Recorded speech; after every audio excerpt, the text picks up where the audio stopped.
ഉടമ്പടി സുവിശേഷ പര്യടനം നടത്തുന്നത് യാക്കോബിൻ്റെ ആത്മീയ സമുദ്രങ്ങളിലൂടെയാണ്. യാക്കോബിൻ്റെ ദൈവം നമ്മളെപ്പോഴും ദിവ്യബലിയിൽ ഉൾപ്പെടെ പ്രാർത്ഥിക്കുന്ന ഒരു വിഷയമാണ്. അബ്രഹാത്തിൻ്റെ ദൈവം, യാക്കോബിൻ്റെ ദൈവം, ഇസഹാക്കിൻ്റെ ദൈവം. അപ്പോൾ രണ്ടർത്ഥമാണ് നമുക്കതിലുള്ളത് ശരിക്കും. ഒന്ന് യാക്കോബിന് വെളിപ്പെട്ട ദൈവം, പിന്നെ എബ്രഹാത്തിന് വെളിപ്പെട്ട ദൈവം, പ്രത്യക്ഷപ്പെട്ട ദൈവം, ഇസഹാക്കിന് പ്രത്യക്ഷപ്പെട്ട ദൈവം എന്നാണ് നമ്മുടെ മനസ്സിൽ പെട്ടെന്ന് വരുന്നത് യാക്കോബിൻ്റെ ദൈവം എന്നൊക്കെ പറയുമ്പോൾ. പക്ഷേ അതിന് വേറെ ഒരു ആധ്യാത്മിക അർത്ഥതലമുണ്ട്. അതായത് യാക്കോബും അതുപോലെ തന്നെ എബ്രാഹവും ഇസഹാക്കും ഒക്കെ വിശ്വസിച്ച ഒരു ദൈവമുണ്ട്. യാക്കോബ് വിശ്വസിച്ച ഒരു ദൈവം. യാക്കോബ് ഏത് തരത്തിലുള്ള ദൈവത്തെയാണ് വിശ്വസിച്ചത്? കാരണം അനുഭവങ്ങൾ എപ്പോഴും വരുന്നത് വിശ്വാസത്തിൻ്റെ നിലവാര അടിസ്ഥാനത്തിലാണ്. വിശ്വാസത്തിൻ്റെ അടിസ്ഥാനത്തിൽ മാത്രമല്ല, വിശ്വാസത്തിന് എപ്പോഴും ഡിഗ്രീസ് ഓഫ് പെർഫെക്ഷൻ. നമ്മളെ വിശ്വാസത്തിനൊക്കെ ഒരു നിലവാരമുണ്ട്, ഒരു ഡിഗ്രിയുണ്ട്. നമ്മൾ ഓരോ ദിവസവുമുള്ള അനുഭവങ്ങളിലൂടെ ദൈവത്തിലേക്ക് ഉള്ള പ്രാർത്ഥനാ പ്രയാണങ്ങളിലും ഒക്കെ ആത്മീയ യാത്രയിലുമൊക്കെ നമ്മൾ ചിന്തിക്കുന്നത് നമ്മുടെ വിശ്വാസ നിലവാരം വർദ്ധിച്ചോ. അച്ഛൻ ഇടയ്ക്ക് ഈ ഉടമ്പടിയുടെ തന്നെ ഒരു വലിയ ആധ്യാത്മിക ലക്ഷ്യമാണ്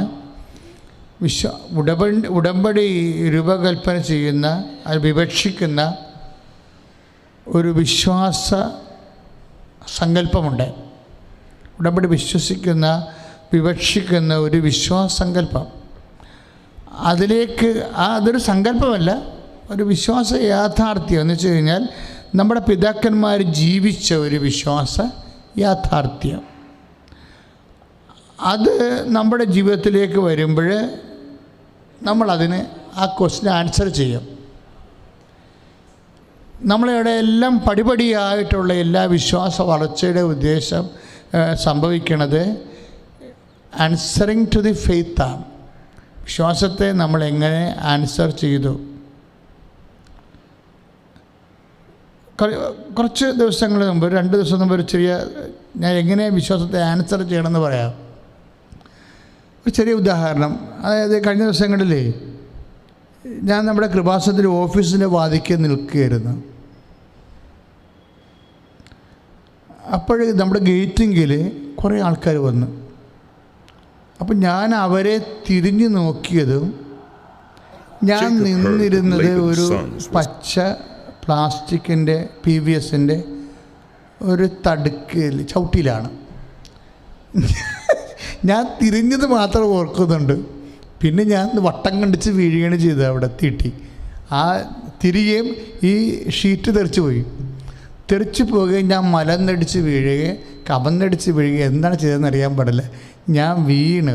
പക്ഷേ വീണപ്പോൾ എൻ്റെ കൈ ഞാൻ കുത്തിയത് കൊണ്ട് എൻ്റെ തല ജസ്റ്റ് ആ സ്റ്റെയർ കേസിൻ്റെ സ്റ്റെപ്പിൽ ഇടിച്ചില്ലെന്നേ ഉള്ളൂ. ഇടിച്ചിരുന്നെങ്കിൽ തല പൊട്ടിപ്പോരാം. പക്ഷെ കൈ കുത്തിയപ്പോൾ എന്നാ പറ്റി? കൈ പൊക്കാൻ പറ്റണില്ല. ഇപ്പോഴും പൊക്കാൻ പറ്റണില്ല. കൈ പൊങ്ങത്തില്ല. അപ്പോഴേ എന്താണ് എൻ്റെ കയ്യിൽ നിന്നുണ്ടായ തെറ്റ്? ഒരു തെറ്റുമില്ല. ഞാൻ കൃപാസനത്തിൻ്റെ വാതിക്കൽ പ്രാർത്ഥിക്കാൻ വന്ന ആൾക്കാർ നോക്കിയതാണ് പ്രവർത്തനം. പക്ഷേ അപ്പോൾ എൻ്റെ ദൈവം എൻ്റെ കൂടെ ഇല്ലായിരുന്നു ആ സമയത്ത്. ഇതൊരു നിസ്സാര കാര്യമല്ലല്ലോ. എനിക്കിപ്പോൾ ഒന്ന് കൈപ്പൊക്കാൻ പറ്റണില്ലല്ലോ. പക്ഷെ ഇന്ന് വരെ ഞാൻ ഈ വിഷയം ദൈവത്തോട് പറഞ്ഞിട്ടില്ല. എൻ്റെ കയ്യിൽ നിന്ന് മിസ്റ്റേക്കൊന്നും ഇല്ലല്ലോ. ഞാൻ ജസ്റ്റ് ഇങ്ങനെ പ്രാർത്ഥിക്കാൻ വന്നവർ നോക്കുകയല്ലേ ചെയ്തത്. അപ്പോൾ ഞാൻ വീഴാൻ നോക്കേണ്ടത് നിൻ്റെ ഉത്തരവാദിത്വമല്ലായിരുന്നു. നീ നിൽക്കുന്നതും വീഴുന്നതും ഞാൻ അറിയണം, ഒരു മുടിനാര് താഴെ വീണാൽ ഞാൻ അറിയും എന്നൊക്കെ പറഞ്ഞിട്ട് നീ എന്തുകൊണ്ടാണ് എന്നെ താങ്ങാതിരുന്നത് എന്ന് ഞാൻ ഇന്നുവരെ ചോദിച്ചിട്ടില്ല. ഈ കൈ സുഖപ്പെടുത്താൻ വേണ്ടി ഞാൻ ഇന്നുവരെ പ്രാർത്ഥിച്ചിട്ടില്ല. എന്തുകൊണ്ടാണ് അങ്ങനെ സംഭവിക്കുന്നത്? ഞാൻ എൻ്റെ മനസ്സിൽ പെട്ടെന്ന് വന്നതിൻ്റെ കാരണം, ചില സമയത്ത് നമ്മൾക്ക് ഉത്തരവാദിത്തമില്ലാത്ത എന്തെങ്കിലുമൊക്കെ ക്ലേശങ്ങൾ നമ്മുടെ ജീവിതത്തിൽ വരും. ഇങ്ങനെ വരുന്ന ക്ലേശങ്ങളെ ഉടനെ നമ്മൾ അത് ദൈവതിരുസന്നിധിയിൽ പരാതിയായി പറയാനുള്ള ഒരു സ്വാഭാവികമായ പ്രവണത ഒരു വ്യക്തിക്കുണ്ടാവും. അല്ലെങ്കിൽ ഒരു നീരസം. കാരണം 24 hours കർത്താവിൻ്റെ ജോലിയാണ് ചെയ്യേണ്ടത്, വേറെ ഒരു ജോലിയും ചെയ്യണില്ല. അപ്പോഴേ എൻ്റെ എല്ലാവിധ സെക്യൂരിറ്റി നോക്കേണ്ടത് ചുമതല ആർക്കാണ്? ദൈവത്തിൻ്റെതാണ്. ഇത് എൻ്റെ കൈയിരിപ്പിൻ്റെ കുഴപ്പമാണെങ്കിൽ എൻ്റെ കൈയിരിപ്പിൻ്റെ കുഴപ്പമാണെന്ന് പറയാം. പക്ഷേ എൻ്റെ കൈയിരിപ്പ് കുഴപ്പമൊന്നുമില്ല. ഞാൻ സ്വാഭാവികമായി ചെയ്യേണ്ട ഒരു ഉത്തരവാദിത്തം ആരാണ് വന്നതെന്ന് നോക്കി, അത്രയേ ഉള്ളൂ. അപ്പോഴെൻ്റെ മാലാഖ എന്നെ താങ്ങണ്ടതില്ലേ? അപ്പോൾ ദൈവം എന്നെ താങ്ങണ്ടേ? ഇത് സംഭവിക്കാതിരിക്കാൻ നോക്കണ്ടേ? ഇങ്ങനെ വേണമെങ്കിൽ നമുക്ക് എത്രയോ ക്വസ്റ്റ്യൻസ് വേണമെങ്കിലും ചോദിക്കാം ദൈവത്തോട്. പക്ഷേ ഞാൻ ഇതൊരു ഈ നിമിഷം ഇപ്പോൾ കർത്താവ് നമ്മുടെ കൂടെ ഉണ്ടല്ലോ, സജീവ സാന്നിധ്യത്തിൽ ദിവ്യകുർബാന ഇരിക്കുക, ഈ നിമിഷം വരെ ഞാൻ കംപ്ലൈൻറ്റ് ചെയ്തിട്ടില്ല. അതെന്താണ് ചോദിക്കാതിരുന്നതും ഇതിൻ്റെ കാരണം ഈ മറിയത്തിൻ്റെ മൗനമാണ്. നമ്മളൊരു പ്രൊമോട്ട് ചെയ്യണ ഒരു സ്പിരിച്വാലിറ്റി ഉണ്ട്. അതായത് സ്വന്തം കുഴപ്പം കൊണ്ടല്ലാതെ നമ്മൾക്ക് ഭവിഷ്യത്തുകൾ വരുമ്പോൾ അത് ദൈവത്തിൻ്റെ നാമത്തിൽ വെൽക്കം ചെയ്യുന്നത്, അത് വെൽക്കം ചെയ്യുന്ന ഒരു മൈൻഡാണ് എപ്പോഴും പരിശുദ്ധ അമ്മ കീപ്പ് ചെയ്തത്. ചെറിയ നോൻപ് കാലത്ത് മറിയത്തിൻ്റെ കൂടെയുള്ള മറിയൻ സഫാരിയാണ് ഇവിടെ നടന്നുകൊണ്ടിരിക്കുന്നത്, സഞ്ചാരം. അപ്പം മറിയൻ സഞ്ചാരത്തിൻ്റെ സുവിശേഷ പരതകളെ വ്യത്യസ്തങ്ങളായ ജീവിതാനുഭവങ്ങളിലൂടെ നമ്മൾ ജീവിതത്തെ അനുഭവിക്കുമ്പോൾ നമ്മൾ ദൈവത്തോടുള്ള, അതാണ് ഞാൻ വിശ്വാസ നിലവാരം എന്ന് പറയുന്നത്. വിശ്വാസം ഓരോ സമയത്തും പരാതികളില്ലാതെ പരിഭവങ്ങളില്ലാതെ ദൈവത്തെ എന്തെങ്കിലും ആനുകൂല്യമോ ആശ്വാസമോ, ഇപ്പോൾ യാക്കോബിൻ്റെ യേശാവിൻ്റെ ഫസ്റ്റ് ബോൺ, അതായത് ആദിജാതൻ്റെ അവകാശം യാക്കോബ് അടിച്ചു മാറ്റില്ലേ? രണ്ട് തരത്തിലാണ് അടിച്ചു മാറ്റിയത്. അതായത് ഇസഹാക്ക് മരിക്കാൻ നേരത്ത് യേശാവിനെ അനുഗ്രഹിക്കാമെന്ന് പറഞ്ഞതാണ്. അത് ആദിജാതൻ്റെ അനുഗ്രഹത്തിൻ്റെ കണ്ടിന്യൂഷനായിട്ട് വരുന്ന ബ്ലെസ്സിങ്സാണ്. പിതാമഹൻ മരിക്കാൻ നേരത്ത് ആദിജാതനെ അനുഗ്രഹിക്കുക. അപ്പോൾ പക്ഷേ ആ അനുഗ്രഹമാണ് യാക്കോബ് അടിച്ചു മാറ്റിയത്. അപ്പോൾ യാക്കോബ് അടിച്ചു മാറ്റിയത്, യാക്കോബ് അനുഗ്രഹം, തനിക്ക് കിട്ടേണ്ട അനുഗ്രഹം അടിച്ചു മാറ്റിയതായിട്ട് ഇസഹാക്കിന് അനുഭവപ്പെട്ട സമയത്ത് അവന് ഒരു ആശ്വാസം തോന്നിയായിരുന്നു. എന്താണ് അവന് തോന്നിയ ആശ്വാസം? അവനെൻ്റെ കൈ കിട്ടും, ഞാൻ അവനെ ആദത്തിൻ്റെ മകനെ ചേട്ടാനീയന്മാരും കൂടി വഴക്കുണ്ടാക്കി കായേൻ ആബേലിനെ കൊന്നില്ലേ? അപ്പം കായേന് ഒരു ആശ്വാസം ഉണ്ടായി. എന്താണ്? അവനെ ഞാൻ കൊന്നല്ല എന്നൊരു ആശ്വാസം. അപ്പം ഒരു കൊല ചെയ്യാനുള്ള ആശ്വാസം മനുഷ്യന്മാർക്ക് പലതരത്തിലുള്ള ആശ്വാസമാണ് ഉണ്ടായി. ഇപ്പം ആ ഒരു ആശ്വാസം യേശാവിനും ഉണ്ടായി. അവനെന്താണ് ആശ്വസിച്ചത്? യാക്കോബിനെ കൊല്ലാമെന്ന് ഓർത്തപ്പോൾ അവനൊരു ആശ്വാസമായി എന്ന്. അപ്പോൾ ആശ്വാസങ്ങളെന്ന് പറയുന്നത് പലതരത്തിൽ കൈപ്പറ്റണത് ഒരു ദൈവികമായ പ്രചോദനത്തിൻ്റെ ഭാഗമാകണമെന്ന് ഒരു നിർബന്ധമില്ല. ആശ്വാസങ്ങൾക്ക് മാനുഷികമോ പൈശാചികമോ ആയിട്ടുള്ള ഉറവകൾ ഉണ്ടാകാം. ഒരു ആശ്വാസത്തിൻ്റെ ബേസിൽ നമുക്ക് ദൈവത്തെ പിന്തുടരാനോ അവലംബിക്കാനോ ചില പരിമിതികളുണ്ട്. നമ്മുടെ സബ്ജക്റ്റ് യാക്കോബിൻ്റെ ദൈവമാണ്. അതായത് എന്താ ഇങ്ങനെ പറയണമെന്ന് വെച്ച് കഴിഞ്ഞാൽ, നമ്മൾ ദൈവത്തിൽ ആശ്രയിക്കുമ്പോൾ ഏതെങ്കിലും തരത്തിലുള്ളൊരു ആശ്വാസം നമുക്ക് കിട്ടണം എന്നാണ് നമ്മൾ ആഗ്രഹിക്കുന്നത്. ഇപ്പം മനുഷ്യൻ്റെ മനസ്സിൻ്റെ അവസ്ഥ എന്ന് പറയുന്നത് ഒരാളെ കൊന്നാലും ആശ്വാസം കിട്ടുമെന്നാണ് യേശാവിൻ്റെ മനസ്സിൻ്റെ അവസ്ഥ. അപ്പോൾ ഇങ്ങനെ ഉണ്ടാകുന്ന ആശ്വാസത്തിൻ്റെ പേരിൽ ദൈവത്തിൽ വിശ്വസിക്കുന്ന വിശ്വാസത്തിന് നിലവാരം കുറഞ്ഞതാണെന്ന അർത്ഥം. അപ്പം ആശ്വാസത്തിനേക്കാൾ അപ്പുറത്ത് നമ്മൾ ദൈവത്തെ അന്വേഷിക്കുന്നത് എന്തിനാണ്? ദൈവത്തിന് വേണ്ടി മാത്രമാണ് നമ്മൾ അന്വേഷിക്കുന്നത്. ഒന്ന് പ്രാർത്ഥിക്കുക. കർത്താവായ ദൈവമേ, ഏതെങ്കിലും തരത്തിലുള്ള ഒരു ആശ്വാസം കിട്ടുമെന്ന് വിചാരിച്ച് നിന്നിൽ വിശ്വസിക്കുന്ന വില കുറഞ്ഞ വിശ്വാസത്തിന്റെ അപ്പുറത്ത് ആശ്വാസത്തിനേക്കാൾ ഉപരി നീ തന്നെയാണ് എന്റെ ആശ്വാസം എന്നുള്ള വലിയ ബോധ്യങ്ങളിലേക്ക് ക്രിസ്മസ് കാലത്ത് എന്നെ നയിക്കണമേ. ശ്രദ്ധിക്കട്ടെ. പ്രാപിച്ചിരിക്കും. ആശ്വാസത്തിന് ദൈവികമായ തലം മാത്രമല്ല, നമ്മൾ അനുഭവിക്കുന്ന പല ആശ്വാസങ്ങൾക്കും മാനുഷികമായ ഒരു തലമുണ്ട്. അനുഭവിക്കുന്ന ആശ്വാസങ്ങളുടെ ലക്ഷ്യങ്ങൾക്കെല്ലാം ഞാൻ പറഞ്ഞത് ഈ ആശ്വാസത്തിൽ വലിയ ആധ്യാത്മികതയൊന്നും ഇല്ലെന്നാണ് ഈ പറഞ്ഞുകൊണ്ട് വരണത്. അപ്പോൾ അച്ഛൻ എന്തായി ഇങ്ങനെ വളച്ച് കെട്ടണമെന്ന് ചോദിച്ചു കഴിഞ്ഞാൽ ഇത്രയേ ഉള്ളൂ. ഈ ആശ്വാസങ്ങൾക്കെല്ലാം വലിയ ആധ്യാത്മികതയൊന്നും ഇല്ല. അത് ഏത് റൂട്ടിൽ നിന്ന് ഇവിടെ വരെ വരാം. ദൈവികമായ റൂട്ടിലൂടെ വരാം, മാനുഷികമായ റൂട്ടിലൂടെ വരാം, പൈശാചികമായ റൂട്ടിലൂടെ വരാം. ആശ്വാസം ഏത് വഴിക്കും വരാം. അപ്പോൾ ആശ്വാസം കിട്ടുക ഒരു ആധ്യാത്മിക ലക്ഷ്യമല്ല. നമ്മൾ വളരണം മക്കളെ. ആശ്വാസം കിട്ടുക, അതായത് പലരും ദൈവത്തെ അവലംബിക്കണം എന്തിനാണ്? ആശ്വാസത്തിന് വേണ്ടിയാണ്. ആശ്വാസത്തിന് വേണ്ടി മാത്രമാണ് നമ്മൾ ദൈവത്തെ അവലംബിക്കണമെന്നുണ്ടെങ്കിൽ നമ്മുടെ ദൈവം എപ്പോഴും ഇങ്ങനെ ഒരു ഫാനായിരിക്കും. നമ്മളുടെ എപ്പോഴും ഇങ്ങനെ ഈ സിനിമാ നടന്മാർക്കെല്ലാം ഫാൻസ് ഉണ്ടാകുമല്ലോ. ഫാൻ എന്ന് വെച്ച് കഴിഞ്ഞാൽ വീശി കൊടുക്കുന്ന ആൾക്കാർ അല്ലേ? രാജാക്കന്മാർക്കുണ്ടായിരുന്നു.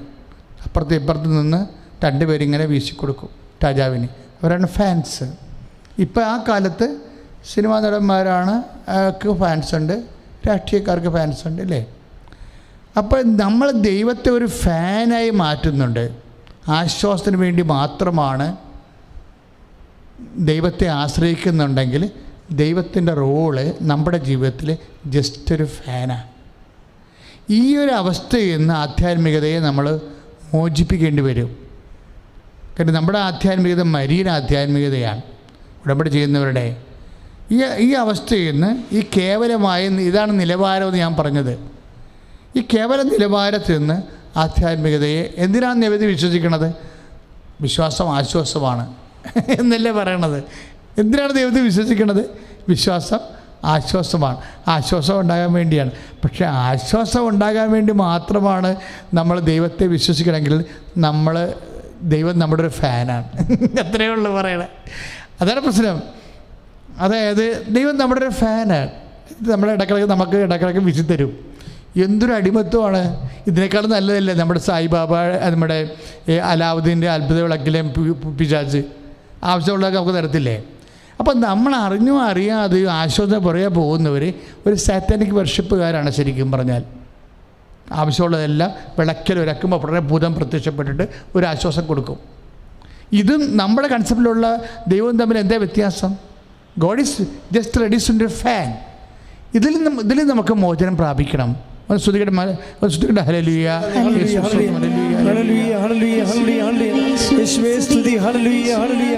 ഇത് മനുഷ്യൻ്റെ ഒരു ഷാഡോ ഗോഡ്, നിഴൽ ദൈവങ്ങൾ. എപ്പോഴും ദൈവത്തിൽ വിശ്വസിക്കുന്നു എന്ന് പറയുമ്പോഴും ഒരു ഷാഡോ ഗോഡ്, അതായത് ഒരു നിഴൽ ദൈവങ്ങളെ നമ്മൾ കുട്ടി ദൈവങ്ങളെ ഇപ്പം കുട്ടിച്ചാത്താൻ വർഷിപ്പ് എന്നൊക്കെ പറയത്തില്ലേ? ഇപ്പം നമ്മൾ ഡയറക്റ്റ് കുട്ടിച്ചാത്തനിലേക്ക് വർഷിപ്പിന് പോകണില്ലെങ്കിൽ പോലും നമ്മളെല്ലാം വളരെ ശ്രദ്ധിച്ചില്ലെങ്കിൽ ഒരു കുട്ടിച്ചാത്തൻ വർഷിപ്പുള്ള ആൾക്കാരാണ്. എന്തുകൊണ്ടാണ് ഇങ്ങനെ പറയുന്നത്? ഇതുകൊണ്ടാണ് നമ്മളുടെ പല വിഷയങ്ങൾക്കും തീർപ്പ്, ദൈവികമായ തീർപ്പ് വരാൻ താമസിക്കുന്നതിൻ്റെ കാരണം ഇടയ്ക്ക് കുട്ടിച്ചാത്തൻ വർഷിപ്പ് വരും. ഇപ്പോൾ ഉദാഹരണത്തിന് ഇപ്പോൾ ഉൽപ്പത്തി പുസ്തകം തന്നെ നമുക്ക് നോക്കാം. ഉൽപ്പത്തി പുസ്തകത്തിലെ യാക്കൂബിനെ 7 വർഷം വർക്ക് ചെയ്ത് ഇല്ലേ, ലാബാൻ്റെ ഭവനത്തിൽ 7 വർഷം വർക്ക് ചെയ്തു. അപ്പോൾ യാക്കോബ് പറയണത്, ഞാനീ 14 വർഷം വർക്ക് ചെയ്യണമെങ്കിൽ നിങ്ങളുടെ അപ്പൻ എന്നെ പറ്റിക്കുകയായിരുന്നു. ലേയായോട് റാഹേലിനോടും പറയുമേ, നിങ്ങളുടെ അപ്പൻ എന്നെ പറ്റിക്കുകയായിരുന്നു, ഞാൻ ശരിക്കും ആത്മാർത്ഥമായിട്ടാണ് ഈ ഭവനത്തിന് വേണ്ടി ജോലി ചെയ്തത്. അവൻ കോടീശ്വരനായി, ഞാൻ പാപ്പരായെന്ന് പറയും. അപ്പം ഞാൻ തിരിച്ചു പോകാൻ തീരുമാനിച്ചു എന്ന് പറയും. അപ്പോഴേ ലേയായും റാഹേലും പറയും, എന്നാൽ അങ്ങയുടെ ദൈവം അങ്ങയോട് പറഞ്ഞതുപോലെ അങ്ങ് ചെയ്യുക. അങ്ങയുടെ ദൈവം അങ്ങയോട് പറഞ്ഞതുപോലെ അങ്ങ് ചെയ്യാൻ പറയും. ഉൽപ്പത്തി 31-ാം അധ്യായത്തിൻ്റെ 16-ാമത്തെ വാക്യം. ഇതുപോലെ തന്നെ വേറെ രസമുണ്ട്. ഈ ലാബാനും ഇതുപോലെ തന്നെയാണ്. അപ്പോൾ യാക്കോബ് അതുപോലെ തന്നെ കന്നുകാലികളെയും ആട്, മാട്, പശു, ഒട്ടകം, അതുപോലെ തന്നെ സെർവൻസ് എല്ലാമായിട്ട് ആ ആന്തരിക പ്രചോദനം പോലെ തന്നെ ദൈവിക വാക്കുകൾ അനപേക്ഷിതമായിട്ട് അവൻ അവിടുന്ന് പോരുമ്പോൾ നമുക്കറിയാം അടുത്ത കഥ വരണത് എന്താണ്. ലാബാൻ പുറകെ ഓടും. 2 ദിവസത്തെ യാത്ര കഴിയുമ്പോഴാണ് അവൻ നമ്മളെ പറ്റിച്ചു, നമ്മളെല്ലാം ആടിനെ മാടിനെ അടിച്ചു മാറ്റി, അവൻ രക്ഷപ്പെട്ട് മക്കളെയും കൊണ്ടുപോയി എന്ന് പറഞ്ഞ് ലാബാൻ പുറകെ ഓടും. ലാബാൻ വരണത് കാണുമ്പോൾ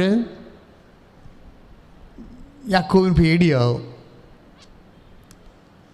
ലാബാൻ വരണത് കാണുമ്പോൾ യാക്കോബിന് പേടിയാവും. ചിലപ്പോൾ അയാളെ കൊന്നുകളയും, ഭാര്യയും മക്കളെയും അയാളുടെ മക്കളെല്ലാം തിരിച്ചു കൊണ്ടുപോകുന്നൊക്കെ വിചാരിക്കും. അപ്പോൾ യാക്കോബ് പേടിച്ച് നിൽക്കുന്നുണ്ടെങ്കിലും ദൈവത്തിൽ ആശ്രയിച്ച് നിൽക്കുകയും. പക്ഷെ ലാബാൻ വരുമ്പോൾ പറയും, ഇന്ന് ഞാൻ കൊല്ലത്തൊന്നുമില്ല. അങ്ങനെ പിക്ചർ മാറും. ഇന്ന് ഞാൻ കൊല്ലത്തൊന്നുമില്ല, കാര്യം നിൻ്റെ ദൈവം ഇന്നലെ രാത്രി എനിക്ക് വെളിപ്പെട്ടായിരുന്നു, നിന്നോട് അഹിതം ഒന്നും ചെയ്ത് എന്നോട് പറഞ്ഞെന്ന് പറയും.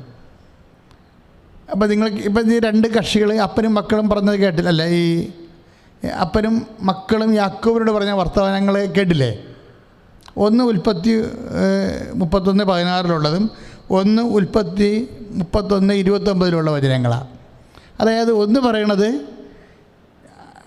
യാക്കോബ് എന്നോട് ഭാര്യമാർ പറയും, റാഹേലും ലേയും പറയും, തിരിച്ചു പോകണമെന്നുണ്ടെങ്കിൽ അങ്ങയുടെ ദൈവം അങ്ങയോട് എന്താ പറഞ്ഞിരിക്കണത് അതുപോലെ ചെയ്യാൻ പറയും. അവർ തിരിച്ചു പോന്നു കഴിയുമ്പോൾ ലാബാൻ വന്നിട്ട് പറയും, ഉൽപ്പത്തി 31:29 പറയും, നീ വിഷമിക്കണമെന്നും വേണ്ട, നിന്നെ ഞാൻ ഉപദ്രവിക്കത്തില്ല, നിൻ്റെ ദൈവം എനിക്ക് പ്രത്യക്ഷപ്പെട്ടായിരുന്നു രാത്രി, നിന്നോട് അഹിതം ഒന്നും ചെയ്യരുതെന്ന് പറഞ്ഞിട്ടുണ്ടെന്ന് പറയും. അപ്പോഴേ അപ്പനും മക്കളും വിശ്വസിക്കുന്ന ആരിലാണ്? യാക്കോബിൻ്റെ ദൈവത്തിലാണ്. This is our point. നമ്മുടെ സബ്ജക്റ്റ് എന്താണ്? യാക്കോബിൻ്റെ ദൈവം. ഈ അപ്പനും മക്കളും വിശ്വസിക്കുന്ന ആരിലാണ്? യാക്കോബിൻ്റെ ദൈവത്തിലാണ്. യാക്കോബിൻ്റെ ദൈവത്തെ വിശ്വസിക്കുകയും ചെയ്യും, കുട്ടി ദൈവങ്ങൾ, കുലദൈവങ്ങൾ അന്വേഷിക്കുകയും ചെയ്യും. അവിടെയാണ് പ്രശ്നം. ഈ വിശ്വാസത്തിൽ വരുന്ന ഒരു പ്രത്യേക പാളിച്ചയാണ്. അതായത് ദൈവത്തിൽ വിശ്വസിക്കുകയും ചെയ്യും, അപ്പോഴും റാഹേൽ എന്താ ചെയ്തിരിക്കണത്? ലാബാൻ്റെ വീട്ടിലെ കുലദൈവങ്ങളുടെ ഗോത്രദൈവങ്ങൾ അടിച്ചു മാറ്റുകയാണ് അവിടെ ചെയ്യണത്. നിൻ്റെ ദൈവം നിന്നോട് പറഞ്ഞിരിക്കണ പോലെ നീ ചെയ്യാൻ വേണ്ടി ഭർത്താവിനോട് ഭാര്യ പറയുമ്പോഴും ഭാര്യ ആചരിക്കണത് എന്താണ്? യാക്കോബിൻ്റെ ദൈവത്തിനല്ല, മറിച്ച് ഇവരുടെ പാരമ്പര്യമായിട്ടുണ്ടായിരുന്നുള്ള കുലദൈവങ്ങളെയാണ്, അതിൻ്റെ കൊച്ചു വിഗ്രഹങ്ങളൊക്കെ അടിച്ചു മാറ്റിയുള്ളത് കൊണ്ടുവരും. അത് അടിച്ചു മാറ്റിൻ്റെ പുറകെയാണ് ഇവൻ ഓടി വരണത്. ആര്? ലാബാൻ ഓടി വരണത്. അപ്പോൾ അതൊരു കല്ലറില്ല എന്തെങ്കിലും ഒരു പീഠത്തിലേക്ക് ഇട്ടിട്ട് അതിൻ്റെ പുറത്ത് റാഹേൽ കയറിയിരിക്കും കൂടാരത്തിൽ. എല്ലായിടത്തും പോയി തപ്പി നോക്കണ ഈ ലാബാൻ അന്വേഷിക്കുന്നത് എന്താണ്? ഈ കുലദൈവങ്ങളെയാണ് അന്വേഷിക്കുന്നത്. അപ്പോൾ അതിൻ്റെ താഴെ വെച്ചിട്ടാണ് ഈ റാഹേൽ ഋതുമതിയാണെന്നും പറഞ്ഞുള്ള അഭിനയിച്ചുകൊണ്ട് കയറിയിരിക്കുന്നത്. നിസ്സാര കാര്യമല്ല. അപ്പോഴും അത് വിട്ടുകൊടുക്കാൻ അവൾ തയ്യാറല്ല. അപ്പോൾ കുലദൈവങ്ങളിലാണ് ഈ അനുഗ്രഹമെല്ലാം ഇരിക്കണമെന്ന് വിചാരിച്ചിട്ടാണ് അവളത് പറയണത്. ഇതെന്ന് വെച്ചാൽ യാക്കോബിനോട് പറയും, നിൻ്റെ ദൈവം ഇന്നലെ രാത്രി എനിക്ക് പ്രത്യക്ഷപ്പെട്ടു എന്ന് പറയുമ്പോഴും ലാബാൻ അന്വേഷിക്കുന്നത് അയാളുടെ കുലദൈവങ്ങളെയാണ്. നിൻ്റെ ദൈവം നിന്നോട് പറഞ്ഞിരിക്കണ പോലെ നീ ചെയ്യാൻ വേണ്ടി റാഹേൽ പറയുമ്പോഴും അവളടിച്ച് മാറ്റിയിരിക്കുന്നത് അവളുടെ കുലദൈവത്തെയാണ്. എന്ന് വെച്ചാൽ ഇതിൻ്റെ ഒരു ഡൈക്കോട്ടമി വിശ്വാസത്തിൽ എമ്പാടും ഉണ്ട്. ശരിക്കും എല്ലാവരുടെയും അല്ല, കുറച്ച് പേരുടെ വിശ്വാസത്തിൽ. അതായത് നമ്മൾക്ക് പലർക്കും കൺഫ്യൂഷനുണ്ട്. എന്ന് വെച്ച് കഴിഞ്ഞാൽ ഒരു വിഷയം വരുമ്പോൾ ഏതാണ് ശരി എന്ന് വിചാരിച്ചുകൊണ്ട് കാര്യം കാണാൻ വേണ്ടി പണ്ട് അതായത് ആദ്യം നടക്കണ വിഷയം, ഇപ്പം ദൈവത്തെ ഒരു കാര്യം നടത്തിപ്പുകാരനായിട്ട് കാണുന്ന ഒരു വിശ്വാസമുണ്ട്. അവിടെയാണ് ഈ പാളിച്ച വരണത്. നീ ഇപ്പോൾ ഉടമ്പടി എടുത്തിട്ട് 5 മാസമായോ 2 മാസമായെങ്കിലും ഇപ്പോഴും ദൈവത്തെ ഒരു കാര്യം നടത്തിപ്പുകാരനായിട്ട് മാത്രം നീ കാണുക. അതേസമയം തന്നെ നിൻ്റെ താല്പര്യങ്ങളിലുള്ള കുട്ടി ദൈവങ്ങളെ ഇപ്പോഴും ഉപേക്ഷിക്കാതെ വെച്ചുകൊണ്ടിരിക്കുക. അങ്ങനെ ചെയ്യുന്ന വിശ്വാസം എന്ന് പറയുമ്പോൾ ഡയലൂട്ടഡ് ഫെയ്ത്താണ് ശരിക്കും.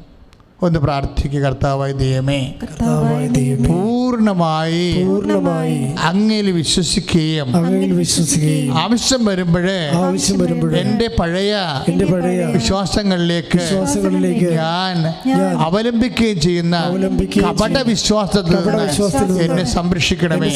ശ്രുതികട ഹല്ലേലൂയ.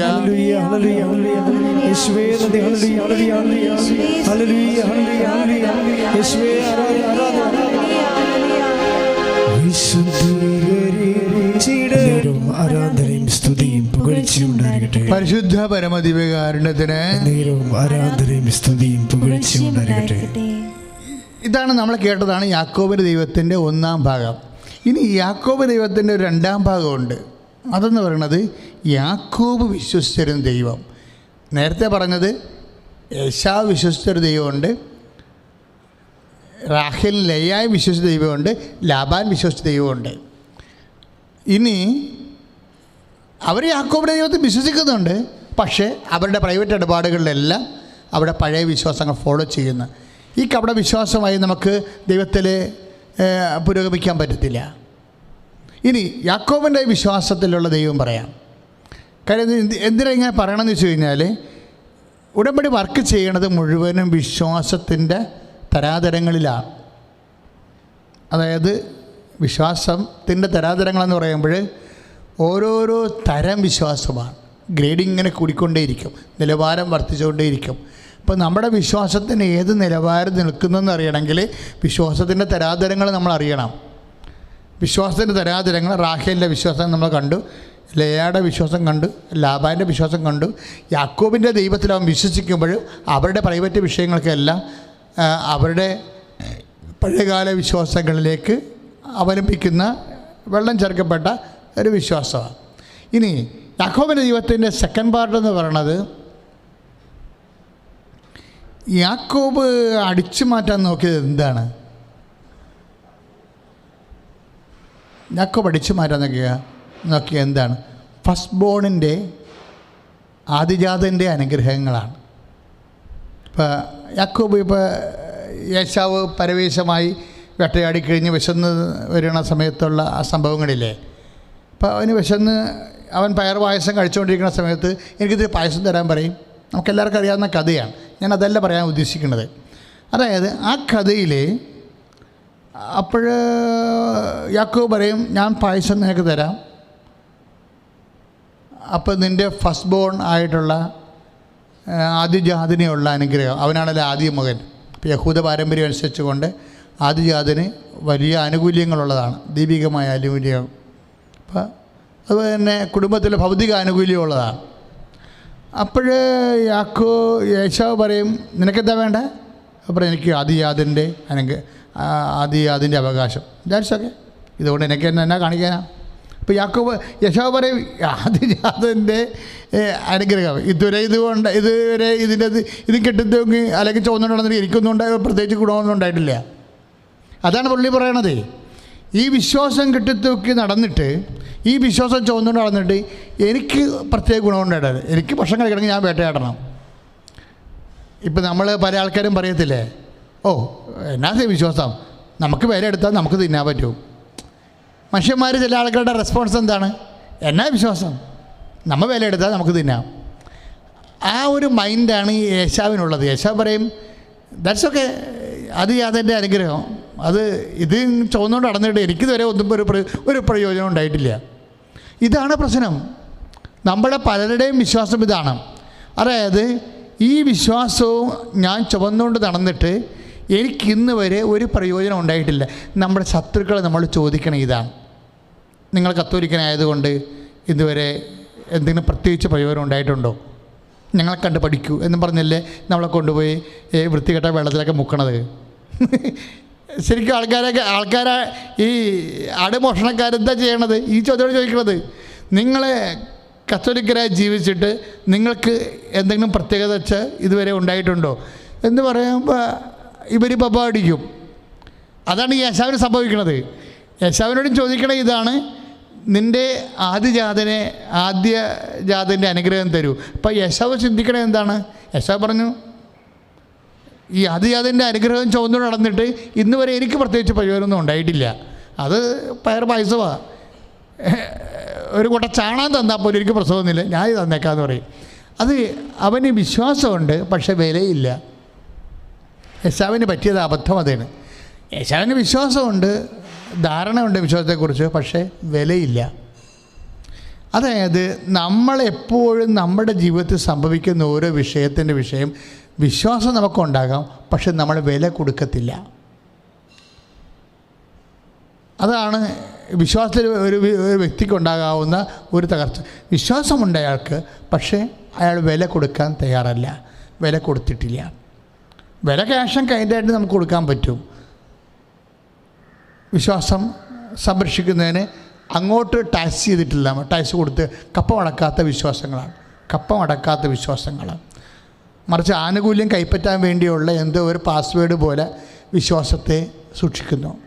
ഇപ്പോൾ ATM നിന്ന് കാശടിക്കുമ്പോൾ മേടിക്കാൻ നേരത്ത്, നമ്മൾ കാശെടുക്കാൻ നേരത്ത് നമ്മളൊരു പാസ്വേഡ് അടിച്ചു കൊടുക്കത്തില്ലേ? ATM നിന്ന് കാശെടുക്കാൻ നേരത്ത് നമ്മളൊരു പാസ്വേഡ് അടിച്ചു കൊടുക്കും, അല്ലെ കാർഡിടും. അതുപോലെ എന്തെങ്കിലും അനുഗ്രഹം കൈപ്പറ്റാനുള്ള കാർഡായിട്ട് വിശ്വാസത്തെ ഉപയോഗിക്കുന്ന വ്യക്തികൾ അങ്ങനെ ഉണ്ട്. ഒരു അനുഗ്രഹം കൈപ്പറ്റാൻ വേണ്ടി ATM കാർഡ് ഇടുന്ന പോലെ ഒരു കാർഡ് ഇട്ട്, ഫെയ്ത്ത് കാർഡ്, ഒരു ക്രെഡിറ്റ് കാർഡ് ഇടുന്ന പോലെ ഒരു ഫെയ്ത്ത് കാർഡ് ഇട്ടിട്ട് നമ്മൾ ATM നിന്ന് പൈസ എടുക്കുന്ന പോലെ ദൈവത്തിൽ നിന്ന് ആനുകൂല്യം മേടിക്കുക. അതാണ് വിശ്വാസത്തിന് വില കൊടുക്കാത്തവർ. വിശ്വാസത്തിന് ആനുകൂല്യം മാത്രം കൈപ്പറ്റാൻ വേണ്ടിയുള്ള കാർഡായിട്ട് വിശ്വാസം ഉപയോഗിക്കുന്നവർ. അതിൻ്റെ ഒരാളാണ് ഈ യേശാവെന്ന് പറയുന്നത്. യേശാവ് പറഞ്ഞു, എനിക്ക് 10-25 വയസ്സായപ്പോൾ ഞാൻ ജന്മന ഈ വിശ്വാസം കൊണ്ട് ചുവന്നു നടന്നിട്ട് ഈ ആദിജാതൻ്റെ അനുഗ്രഹം എന്ന് പറയണ ഈ സംഭവം ചുവന്നു നടന്നിട്ട് എനിക്കിന്ന് വരെ ഒരു ഗുണവും ഉണ്ടായിട്ടില്ല. ഞാൻ വേട്ടയാടിയ എനിക്ക് ഭക്ഷണം കഴിക്കാൻ പറ്റും, ഞാൻ വേല എടുത്താൽ എനിക്ക് ഭക്ഷിക്കാം. ഇപ്പം ഫേസ്ബുക്കിലൊക്കെ വന്ന പോസ്റ്റ് അതാണ്, എന്നാ വിശ്വാസം, നമ്മൾ വേല എടുത്താൽ നമുക്ക് ഭക്ഷിക്കാം. അപ്പോൾ വേലയെടുത്ത ഭക്ഷിക്കാനുള്ള വയറിൻ്റെ ഒരു മിനിമം പ്രോഗ്രാമായിട്ട് വിശ്വാസം റെഡ്യൂസ് ചെയ്യുന്നു. അതാണ് ആ വയറിൻ്റെ പ്രശ്നം യേശാവിന് വന്നപ്പോൾ യേശാവിനോട് ചോദിച്ചു. യാക്കോബ് പറഞ്ഞു, നിനക്ക് ആ ആദിജാതൻ്റെ അനുഗ്രഹം നിൻ്റെ കയ്യിലിരുന്നിട്ട് ഇന്ന് വരെ നിനക്ക് വല്ല ഗുണവും ഉണ്ടായിട്ടില്ല. ഭയങ്കര ചോദ്യമാണ് അയാൾ പറയണത്. ഈ ആദിജാതൻ്റെ ഫസ്റ്റ് ബോണിൻ്റെ ആനുകൂല്യങ്ങൾ നിൻ്റെ കയ്യിൽ ഇത്രയും നാൾ ഇരുന്നിട്ട് നിനക്ക് വല്ല ഗുണവും ഉണ്ടായിട്ടുണ്ടോ? ഇല്ല. അപ്പം അതുകൊണ്ട് ഇങ്ങോട്ട് തന്നേക്കാൻ പറയും. അപ്പോഴേ പറയാം, എനിക്കെന്താ തരണത്താണ്, എന്താ കുഴപ്പം, ഞാൻ തന്നേക്കാമെന്ന് പറയും. അപ്പോഴേ എന്തെങ്കിലും ഗുണം ഇന്ന് വരെ ഇല്ലാത്ത കൊണ്ട് വിശ്വാസം കൈമാറ്റം ചെയ്യുന്ന വ്യക്തികൾ അവിടെ അതോടുകൂടി പയർപായസം കൊടുത്തിട്ട് യാക്കോബ് യേശാവിൻ്റെ ആദിജാതൻ്റെ അനുഗ്രഹം അവൻ അടിച്ചു മാറ്റി. പക്ഷേ ഈ വിശ്വാസം കിട്ടിയതിന് ശേഷം ഈ വിശ്വാസം വെച്ച് ഇനി യാക്കോബ് കളിക്കണ കളികൾ ഭയങ്കര രസമാണ് കാണാൻ. ആ 25 കൊല്ലം ആ ആദിജാതൻ്റെ അനുഗ്രഹം അവൻ്റെ കയ്യിരുന്നിട്ട് ഇന്ന് വരെ ഏശാവ് വേട്ടയാടി മരിക്കണം എന്നല്ലാതെ അവന് പ്രത്യേകിച്ച് പ്രയോജനം ഉണ്ടാകില്ല.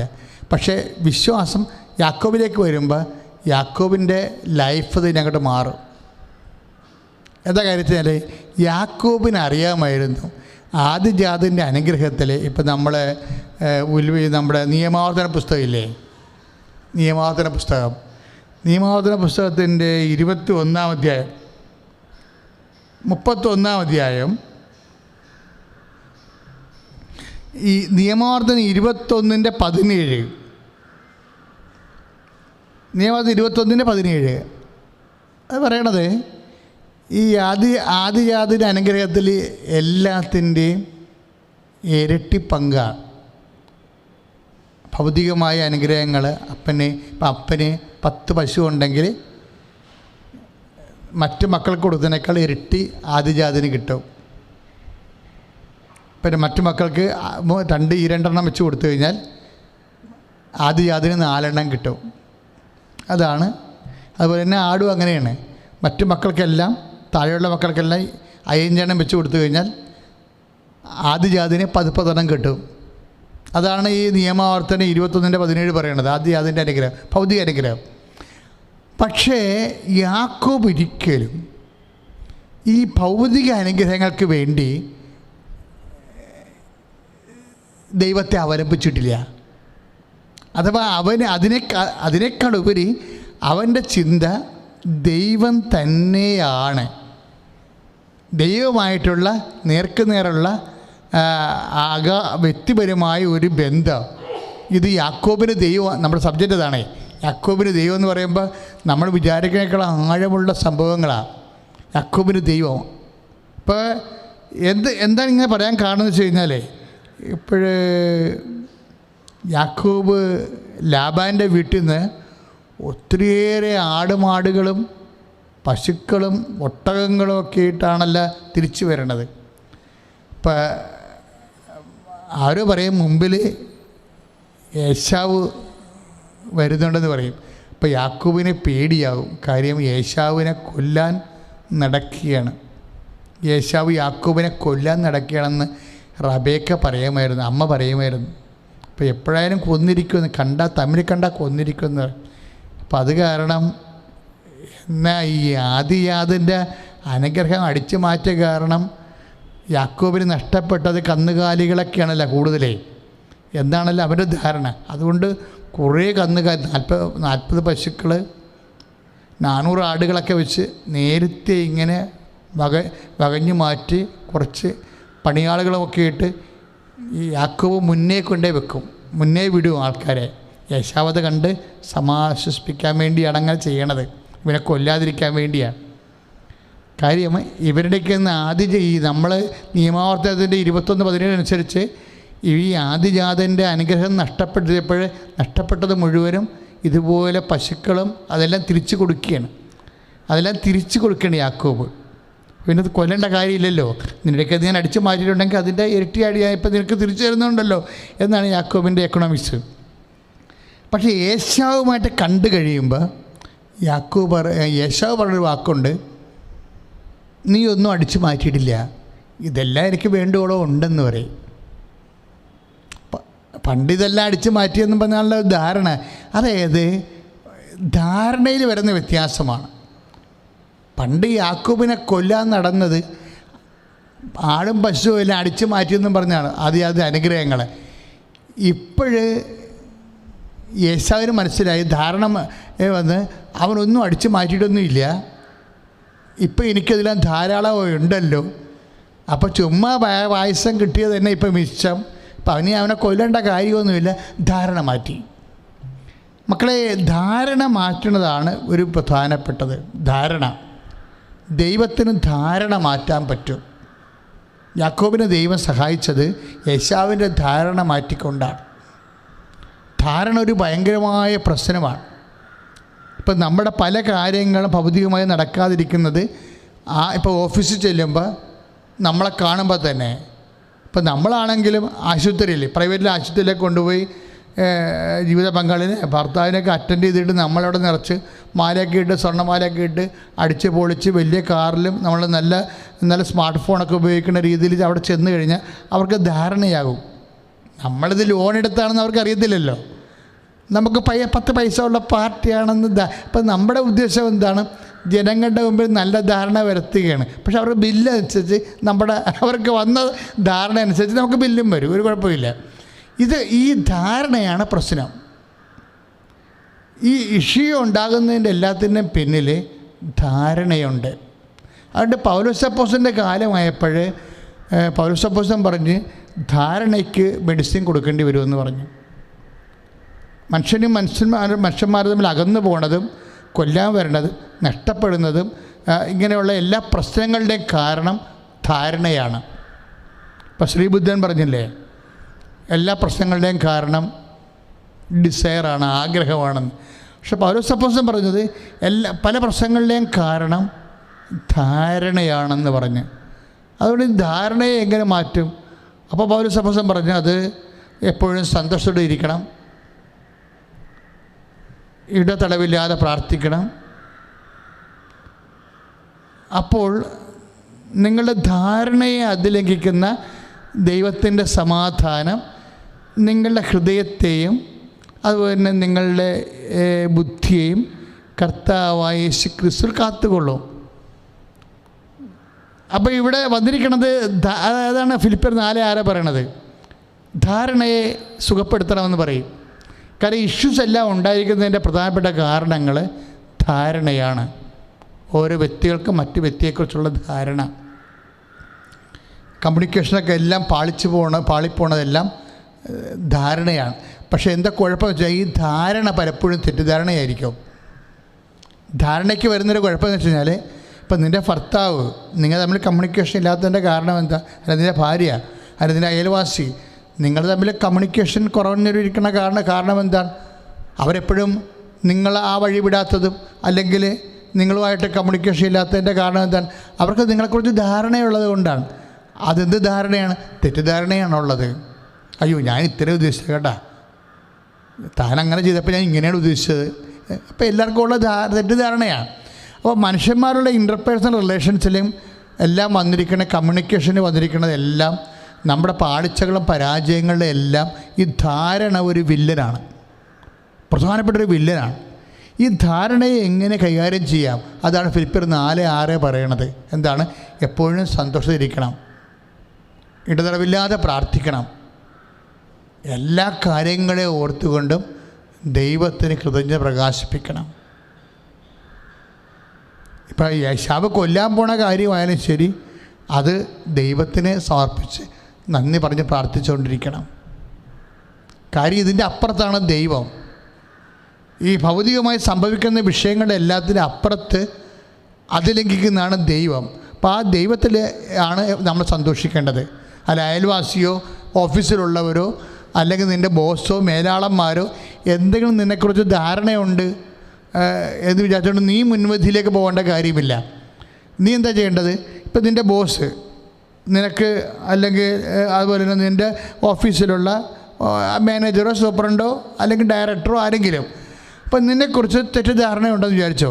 ഈ ധാരണയുണ്ടെങ്കിൽ ഈ ധാരണയെ അതിലംഘിക്കണം എങ്ങനെയാണ്? 2 കാര്യം. ഒന്ന്, എപ്പോഴും സന്തോഷമായിരുന്ന് ഇടതടവില്ലാതെ പ്രാർത്ഥിക്കണം, എല്ലാ കാര്യങ്ങളും ഓർത്തുകൊണ്ട് കൃതജ്ഞത പ്രകാശിപ്പിക്കണം. അപ്പോൾ നിങ്ങളുടെ ധാരണകളെ അതിലംഘിക്കുന്ന ദൈവത്തിൻ്റെ സമാധാനം നിങ്ങളുടെ ചിന്തകളെയും ഹൃദയത്തെയും കർത്താവായ യേശു ക്രിസ്തുവിൽ കാത്തുകൊള്ളും. ഇപ്പോൾ യേശാവിന് എന്താ സംഭവിച്ചിരിക്കുന്നത്? ധാരണ മാറിയിരിക്കുകയാണ്. ധാരണ മാറിയത് എന്ത് ധാരണ മാറിയത്? യാക്കോബ് ഒന്നും അടിച്ചു മാറ്റിയിട്ടില്ല എന്നുള്ള ധാരണയാണ്. കാരണം നിയമാവർത്തനം 21:17 അനുസരിച്ച് കൊണ്ട് ഫസ്റ്റ് ബോണ് ആദിജാതൻ്റെ അനുഗ്രഹങ്ങളുടെ കൂട്ടത്തിൽ വരണത് എന്തൊക്കെയാണ്? എല്ലാത്തിൻ്റെയും ഇരട്ടി പങ്കല്ലേ. പക്ഷേ ഇരട്ടി അവൻ ഈ പയർ പായസം കഴിച്ച് മേടി തന്നിട്ട് ഫസ്റ്റ് ബോണിൻ്റെ ആദിജാതൻ്റെ അനുഗ്രഹം അടിച്ചു മാറ്റിയെന്ന് പറയേണ്ടത് തോന്നിയതാണ്, ഒന്നും പോയിട്ടൊന്നുമില്ല. അതുകൊണ്ട് യേശാവ് പറയും, ഇതെന്തിനാ എനിക്കിതെല്ലാം വേണ്ടുവോളം ഉണ്ടല്ലോ. ശ്രുതികട ഹല്ലേലൂയ, യേശുവേ സ്തോത്രം, ഹല്ലേലൂയ.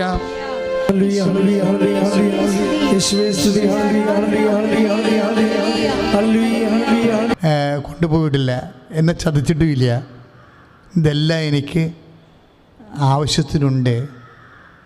കാര്യം യാക്കോബിൻ്റെ ഓഹരി പോലും വിട്ടും വെച്ചിട്ടല്ലേ അവൻ ജീവനും കൊണ്ട് ഓടണത്. ഒന്നും കൊണ്ടുപോയില്ലല്ലോ അവൻ, ഒന്നും കൊണ്ടുപോയിട്ടില്ല. അപ്പോൾ നീ തെറ്റിദ്ധാരണയൊന്നും വേണ്ട, എനിക്കിതെല്ലാം വേണ്ടു. ആ 33:9 പുസ്തകം, എനിക്കിതെല്ലാം വേണ്ടുകൂടെ ഉണ്ട് എന്ന് വെച്ചാൽ പിന്നെ എന്താണ് യാക്കോബ് അടിച്ചു മാറ്റിയ ആദിജാതൻ്റെ അനുഗ്രഹം? That is our question. അപ്പം കന്നുകാലികളൊന്നും അല്ലത്, ഭൗതിക സ്ഥാപനം ജംഗ വസ്തുക്കളുമല്ല, യാക്കോബിൻ്റെ ദൈവം. അതാണ് നമ്മുടെ സബ്ജക്റ്റ്. ഈ ഭൗതികമായി ഇപ്പോൾ നമ്മൾ ഉടമ്പടി ചെയ്തിരിക്കുന്ന പല വിഷയവും ഭൗതികമായ കാര്യങ്ങൾക്ക് വേണ്ടിയല്ലേ മക്കളെ. എപ്പോഴും പക്ഷേ ഉടമ്പടി ചെയ്തിരിക്കുന്ന വ്യക്തികൾ മനസ്സിലാക്കണം, ദൈവിക അനുഗ്രഹങ്ങൾ ഈ ഭൗതികമായ സാഹചര്യങ്ങളുടെയും അതുപോലെ തന്നെ ഭൗതിക സമ്പത്തിൻ്റെയും അപ്പുറത്ത് ഒരു ദൈവമുണ്ട്. ഇതുമായിട്ടൊന്നും ബന്ധമില്ലാത്ത, അതാണ് യാക്കോബിൻ്റെ ദൈവം എന്ന് പറയുന്നത്. നമ്മൾ ദൈവത്തെ അന്വേഷിക്കുന്നവർ ഈ ഭൗതിക സമ്പത്തിന് വേണ്ടി അന്വേഷിച്ചാൽ നമുക്ക് യാക്കോബിൻ്റെ ദൈവത്തിന് വിശ്വാസത്തിന് പങ്ക് നഷ്ടപ്പെട്ടിരിക്കാം. അപ്പോൾ ഒരു ചോദ്യം വരണ ഇതാണ്, യാക്കോബ് അന്വേഷിച്ച ആദിജാതൻ്റെ അനുഗ്രഹങ്ങളെ ഇസഹാക്കിനെ പറ്റിച്ചുകൊണ്ട് യേശാവിൻ്റെ വേഷം കെട്ടി അടിച്ചു മാറ്റിയ അനുഗ്രഹം ഉൾപ്പെടെ യാക്കോബ് എന്താണ് അടിച്ചു മാറ്റിയത്? അതാണ് ചോദ്യം. യാക്കോബ് എന്താണ് അടിച്ചു മാറ്റിയത്? അത് ഭൗതിക സമ്പത്തല്ല, അതിൻ്റെ അപ്പുറത്ത് ദൈവത്തോടുള്ള ഒരു ബന്ധമാണ്. യാക്കോബിൻ്റെ ഒരു പ്രശ്നം എന്ന് വെച്ച് കഴിഞ്ഞാൽ, യാക്കോബിന് തകർച്ച ഉണ്ടായാലും യാക്കോബ് ദൈവത്തോട് പറയും, എന്നെ അനുഗ്രഹിക്കണമെന്ന് പറയും. അത് നമ്മൾ പറയുന്ന അനുഗ്രഹമല്ല, ദൈവത്തിൽ നിന്ന് നമുക്ക് ലഭിക്കാവുന്ന ദൈവത്തിൻ്റെ ഒരു വരപ്രസാദം, ഗ്രേസ്. നീ പോകുന്നിടത്തെല്ലാം ഞാൻ നിന്നെ അനുഗ്രഹിക്കുമെന്ന് പറയുന്നത് അപ്പോഴപ്പോഴുള്ള ലോക്കൽ പ്രാദേശികമായ സംഭവങ്ങളെക്കാളുപരി ദൈവാധീനം നിറഞ്ഞു നിൽക്കുന്ന ദൈവത്തിൻ്റെ സ്നേഹമുണ്ട്. അതാണ് എളി ഉടുക്കി രാത്രി മുഴുവൻ യബോക്ക് നദിക്കരയിൽ മൽപ്പിടുത്തം നടത്തി കഴിയുമ്പോൾ അവസാനത്തെ വെട്ടി അരക്കെട്ടിൽ നിന്ന് എല്ലി വിട്ടുമാറുന്ന മുടന്തണ സമയത്തും യാക്കോബ് അന്വേഷിക്കണ ഒരു അനുഗ്രഹമുണ്ട്. യാക്കോബ് എന്താ പറയണത്? എന്നെ അനുഗ്രഹിച്ചിട്ടേ പോകാവൂ. കാരണം എന്നെ ഇതുപോലെ മുടന്തനാക്കാൻ, സ്വാധീനമില്ലാത്തവനാക്കാൻ നിനക്ക് മാത്രമേ കഴിയൂ എന്ന് എനിക്കറിയാം. അതുകൊണ്ട് ബ്ലെസ് മീ. നമ്മുടെ ജീവിതത്തിൻ്റെ എല്ലാ ദുർഘടങ്ങളിലും ബ്ലെസ് മീ എന്ന് പറയണം. അല്ലാതെ ദൈവമേ എനിക്കിത് പറ്റിയല്ല എന്നല്ല പറയേണ്ടത്. നമ്മുടെ എല്ലാ ജീവിതത്തിൻ്റെ ഇപ്പോൾ ഒരു തകർച്ച ഉണ്ടായി, നമുക്ക് സങ്കടം ഉണ്ടാകുന്നു, അപ്പം നീ ഉടനെ എടുത്ത വായിക്കുമ്പോൾ ബ്ലെസ് മീ, ബ്ലെസ് മീ. അതാണ് യാക്കോബിൻ്റെ ദൈവം എന്ന് പറയണത്. എന്ന് വെച്ചാൽ യാക്കോബ് എളി ഉടുക്കിയപ്പോൾ എൻ്റെ എളി പോയേ എന്ന് പറഞ്ഞ് എൻ്റെ തൊടയിലും തൊട്ടണേ എന്ന് പ്രാർത്ഥിക്കണേ, നീ എളി നേരെ ആക്കട്ടെ എന്നല്ല പറയണത്. Bless me. എളി അങ്ങനെ കിടക്കും, പക്ഷേ ബ്ലെസ് മീ. എൻ്റെ എളിയുടെ സൗഖ്യത്തേക്കാൾ വലുതാണ് നിൻ്റെ ബ്ലെസ്സിങ്സ് എന്ന് പറയണത്. ഇത് ഭയങ്കരമായ ഒരു സുവിശേഷമാണ്. സ്തുതിക്കട്ടെ. ഹല്ലേലൂയ. യേശുവേ സ്തോത്രം. ഹല്ലേലൂയ.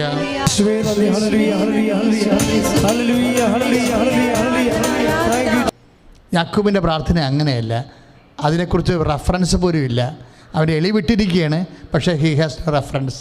അവനാണ് പറയുന്നത് ബ്ലെസ് മീ, എന്നെ അനുഗ്രഹിച്ചിട്ടേ പോകാവൂന്ന് പറയും. ഒന്ന് പ്രാർത്ഥിക്കുക. കർത്താവേ, ജീവിതത്തിലെ പലപ്പോഴും പരാജയങ്ങളും അതുപോലെ തകർച്ചകളും അപകടങ്ങളും ഉണ്ടാകുമ്പോഴും ആ വിഷയത്തെ അടിസ്ഥാനപ്പെടുത്തി ദൈവത്തിന്റെ ആശ്വാസം പ്രാപിക്കാൻ ഒരുമ്പെടാതെ ആദിജാതന്റെ അനുഗ്രഹമായ യാക്കോബിന്റെ ദൈവത്തിന്റെ അനുഗ്രഹത്തിന് യാചിക്കുവാൻ എന്നെ പ്രത്യേക വിധത്തിലെ അഭിഷേകം ചെയ്യണമേ. ശ്രുതികട. ഹല്ലേലൂയ.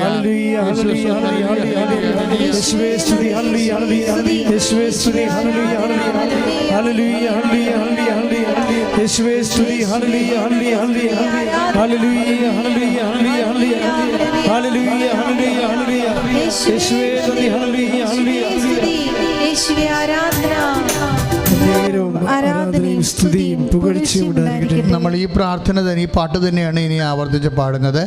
അപ്പോഴൊക്കെ നിങ്ങൾ സ്തുതിച്ചുകൊണ്ടിരിക്കണം. അച്ഛൻ നിങ്ങളുടെ ഈശോയുടെ നാമത്തിൽ അനുഗ്രഹിച്ച് പ്രാർത്ഥിക്കുകയാണ്. അപ്പം ഞാൻ ഉദ്ദേശിക്കുന്നത് നിങ്ങൾക്ക് മനസ്സിലാകും. അതായത് ഈ യാക്കോബിൻ്റെ ദൈവം എന്ന് വെച്ചാൽ എല്ലാ ഭൗതിക ആനുകൂല്യങ്ങളുടെയും ശാരീരിക സൗഖ്യത്തിൻ്റെ അപ്പുറത്ത് ദൈവത്തിൻ്റെ ഒരു സ്നേഹമസൃണമായ വാത്സല്യമുണ്ട്. That actually we need. അതാണ് യാക്കോബിൻ്റെ ദൈവം എന്ന് പറയണത്. യേശാവ് ആഗ്രഹിച്ചിരുന്ന അത് ഭൗതികമായ ആനുകൂല്യം നഷ്ടപ്പെട്ടല്ലോ എന്നാണ്. പക്ഷെ പിന്നീട് നിൻ്റെ ശത്രുവിന് നിന്നെക്കുറിച്ചുള്ള തെറ്റിദ്ധാരണ പോലും അത് പോയി റെക്ടിഫൈ ചെയ്യണത്, പരിഹരിക്കണത് നിൻ്റെ ദൈവത്തിൻ്റെ മേലുള്ള ആശ്രയം കൊണ്ടും ദൈവത്തോടുള്ള നിൻ്റെ പ്രാർത്ഥന കൊണ്ടാണെന്ന് പൗലോസിൻ്റെ വചനം കൂടി നമുക്ക് ഇതിൻ്റെ കൂടെ വെളിപാടായിട്ട് കിട്ടിയിട്ടുണ്ട്. അപ്പോൾ സമർത്ഥമായ ദൈവം നമ്മളെ ഈ ശുശ്രൂഷകളിലൂടെ ശക്തമായി നയിക്കുകയാണ് ചെയ്തത്. അതുകൊണ്ട് തന്നെ എൻ്റെ മക്കളെ, നമുക്ക് വിഷയങ്ങളൊന്നുമില്ല. പല പല ആവലാതികളൊക്കെ ഉണ്ടാവും, ചില ആവശ്യങ്ങളൊക്കെ ഉണ്ടാവും. പക്ഷേ അതിൻ്റെ അപ്പുറത്ത് ഞാൻ അന്വേഷിക്കുന്നത് എൻ്റെ ദൈവത്തെയാണ്. ഒന്ന് പ്രാർത്ഥിക്കുക.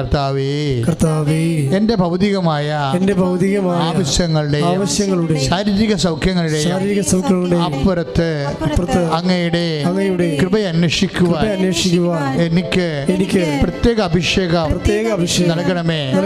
കർത്താവേ, ആദിജാതന്റെ അനുഗ്രഹത്തെ ഭൗതികമായ സമ്പത്തായി മാത്രം കണ്ട യേശാവിന്റെ വിശ്വാസത്തിൽ നിന്ന് കർത്താവേ, ഭൗതിക സമ്പത്തിന്റെ അപ്പുറത്ത് ദൈവത്തിന്റെ വാത്സല്യവും ആദിജാതന്റെ നിധിയായി കണ്ട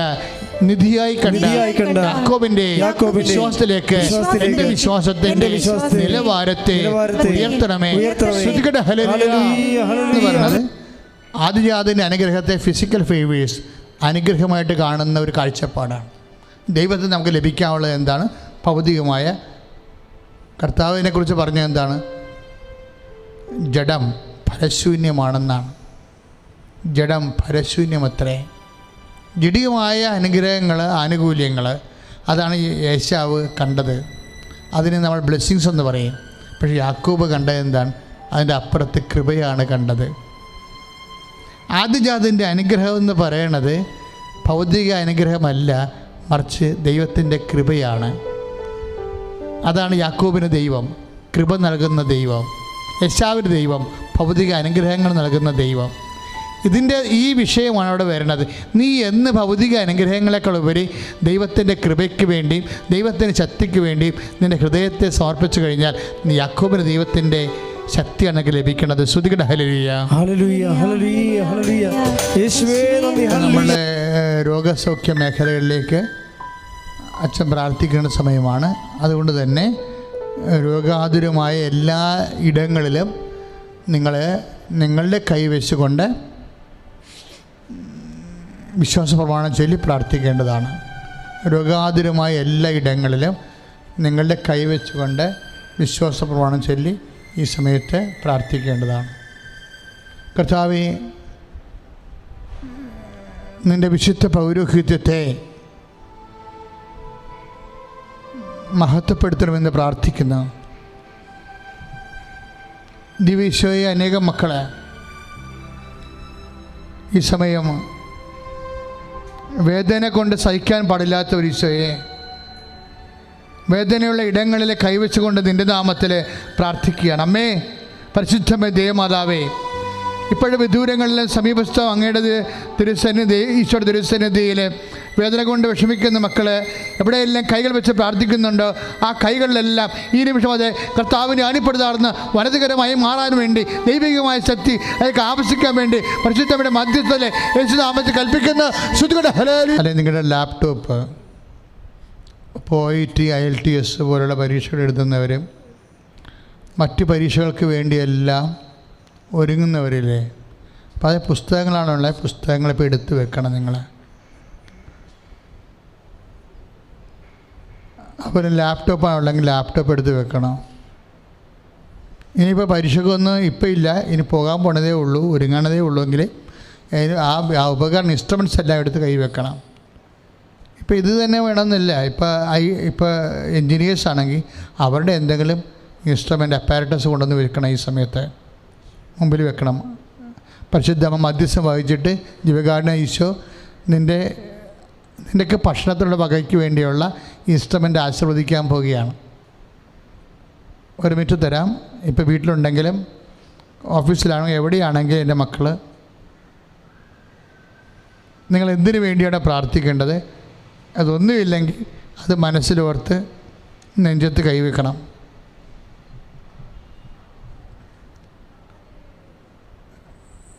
ഒരു അപ്പാരറ്റസ് ഒന്നുമില്ല, പേനയുമില്ല, പെൻസിലും ഒന്നും ഇല്ലാത്തൊരു അവസ്ഥയിലാണ് നീക്കണമെന്ന് വിചാരിച്ചു. അപ്പോൾ നീ അതെല്ലാം ഓർത്ത് മനസ്സ് നെഞ്ചത്ത് കൈവെക്കണം.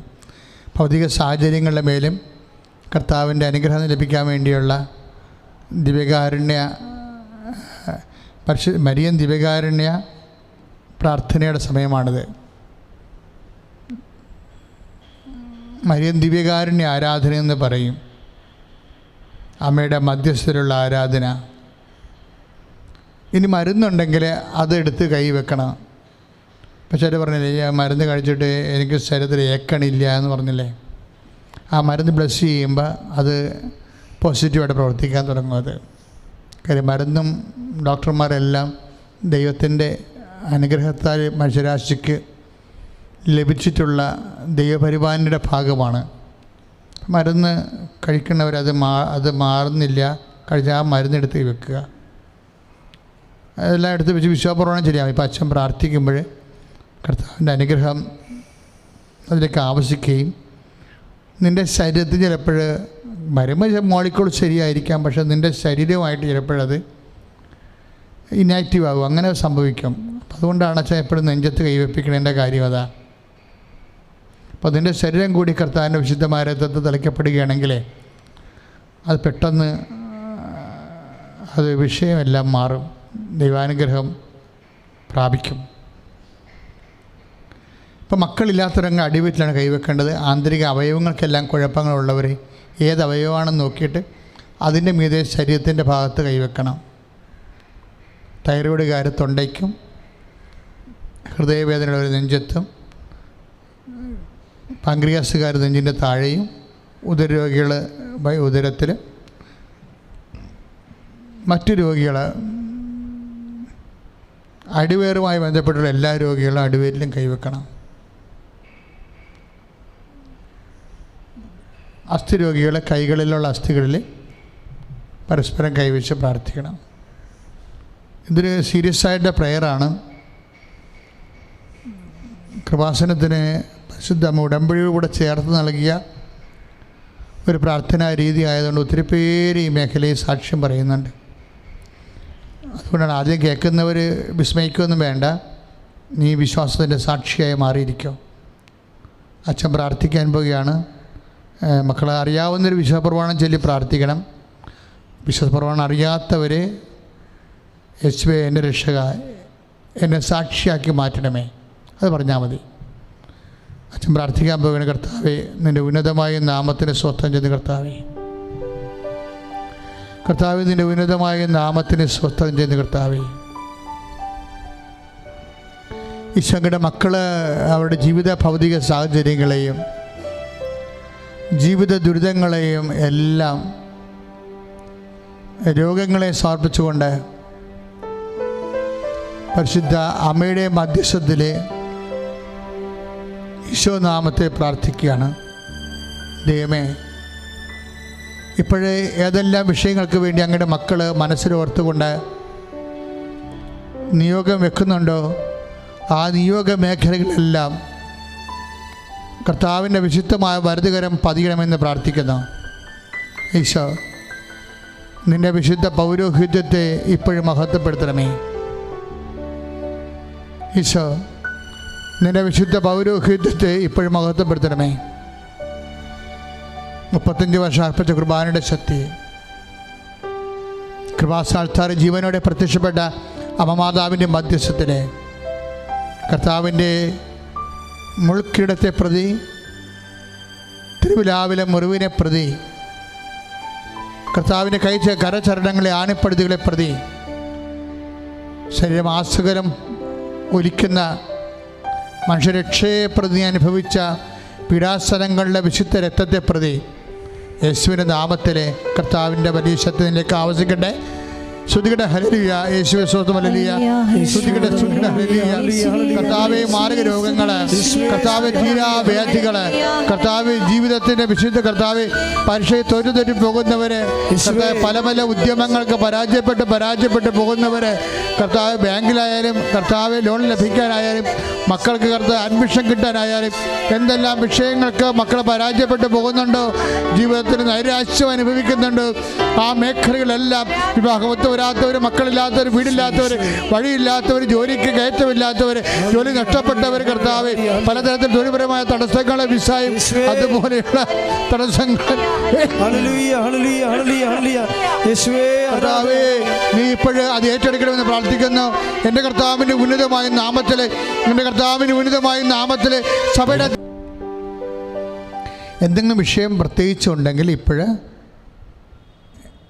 നിന്നെ അലട്ടുന്ന എന്തെങ്കിലും വിഷയം പ്രത്യേകിച്ചുണ്ടെങ്കിൽ ഇപ്പോഴ് കൈകൂപ്പി കണ്ണടച്ച് ശിരസ്സ് നമിച്ച് ദൈവകൃപയുടെ തിരുസന്നിധിയിൽ മൗനമായി പ്രാർത്ഥിക്കട്ടെ. അടുത്ത ഞായറാഴ്ച അച്ഛൻ വീണ്ടും ഈ ആൾക്കാരെ വരുന്നതിനുള്ളിൽ സാക്ഷ്യം പറയാൻ ഇടയാക്കുന്നതിന് വേണ്ടി പ്രാർത്ഥിക്കുക.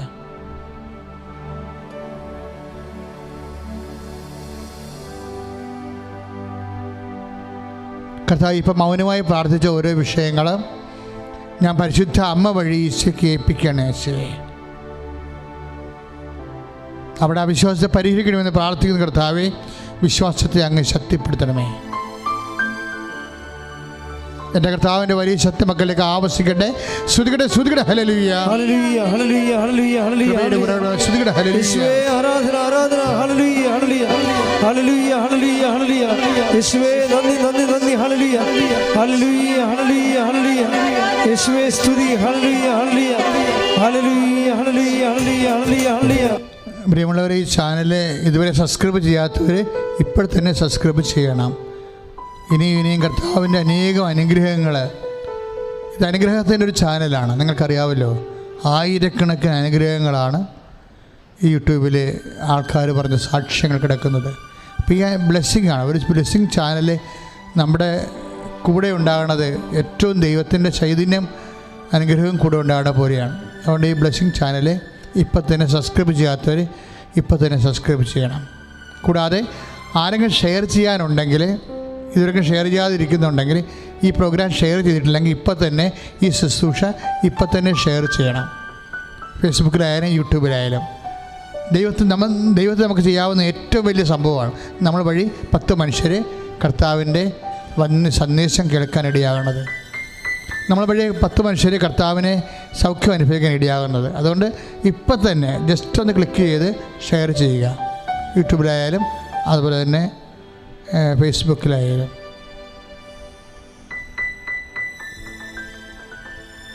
വൈകുന്നേരം 4:30 മണിക്കാണ് ഗൂഗിൾ മീറ്റ്, യുക്രസ് ഗൂഗിൾ മീറ്റ് 4:30 മണിക്ക്. 5:30 മണിയാകുമ്പോൾ ഗൂഗിൾ മീറ്റ് തീരും. 1 മണിക്കൂറാണ് ഗൂഗിൾ മീറ്റ്. 5:30 മണിക്ക് വിശുദ്ധ കുർബാനയാണ്. വിശുദ്ധ കുർബാനയോട് അനുബന്ധിച്ചാണ് ഇന്ന് നൊവേന ദിവസമാണ്. മരിയൻ ഉടമ്പടി നൊവേന എല്ലാ ചൊവ്വാഴ്ചയും വൈകുന്നേരം 6 മണിക്കാണ് നൊവേന വരുന്നത്. ഇന്ന് 5:30 മണിക്ക് കുർബാന, 5:30 കഴിയുമ്പോൾ കുർബാന കഴിയുമ്പോൾ മരിയൻ ഉടമ്പടി നൊവേന. നൊവേനയിൽ കഴിഞ്ഞ ദിവസങ്ങളിൽ നമുക്കറിയാം ഡിസംബർ 1-ാം തീയതി മുതൽ 9-ാം തീയതി വരെ നൊവേന ദിവസങ്ങളായിരുന്നു. 9 ദിവസമാണ് നൊവേന. അതൊരു സെക്ഷൻ ആദ്യം തുടങ്ങിയത് കൊണ്ട് അങ്ങനെ വെച്ചതാണ്. ഇപ്പോഴും മുതൽ ഇന്ന് മുതൽ തുടങ്ങുകയാണ് നൊവേന. 1-ാമത്തെ നൊവേന ഇന്ന്, അടുത്ത ചൊവ്വാഴ്ച 2-ാമത്തെ നൊവേന, 3-ാമത്തെ നൊവേന അതിൻ്റെ അടുത്ത ചൊവ്വാഴ്ച. എല്ലാ ചൊവ്വാഴ്ചകളിലും വൈകുന്നേരം 6 മണിക്കായിരിക്കും നൊവേന എല്ലാ ചൊവ്വാഴ്ചയും. അപ്പോൾ ഇന്ന് വരെ കൂടാൻ തുടങ്ങണം. അപ്പോൾ കുർബാനയുടെ കൂടിയാണ് നൊവേന വെച്ചിരിക്കുന്നത്. അതുകൊണ്ട് എല്ലാ ചൊവ്വാഴ്ചയും വൈകുന്നേരം 5:30 മണിക്ക് കുർബാന, അതിനോടനുബന്ധിച്ചുകൊണ്ട് നൊവേന. ഈ വിഷയങ്ങളെല്ലാം കർത്താവിന്റെ തിരുസന്നിധിയിൽ സമർപ്പിച്ചുകൊണ്ട് നമുക്ക് സമാപന ആശീർവാദം സ്വീകരിക്കാം.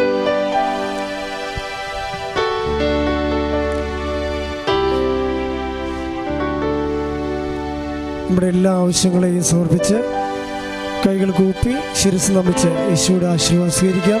ഹല്ലേലൂയ ഹല്ലേലൂയ ഹല്ലേലൂയ ഹല്ലേലൂയ. യേശുവേ ആരാധന ആരാധന ആരാധന. ഹല്ലേലൂയ ഹല്ലേലൂയ ഹല്ലേലൂയ ഹല്ലേലൂയ.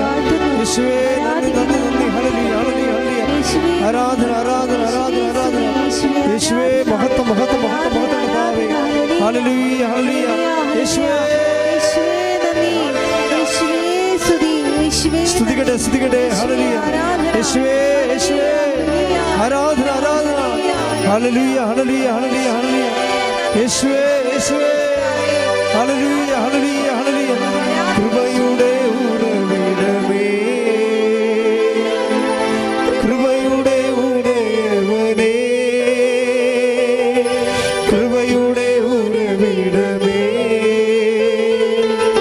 കൃപയുടെ ഉടയവനേ, കൃപ വേണമീശോ, കൃപ വേണമീശോ, കൃപ വേണമീശോ ഈ മക്കൾക്ക്. പരിശുദ്ധ പരമമാ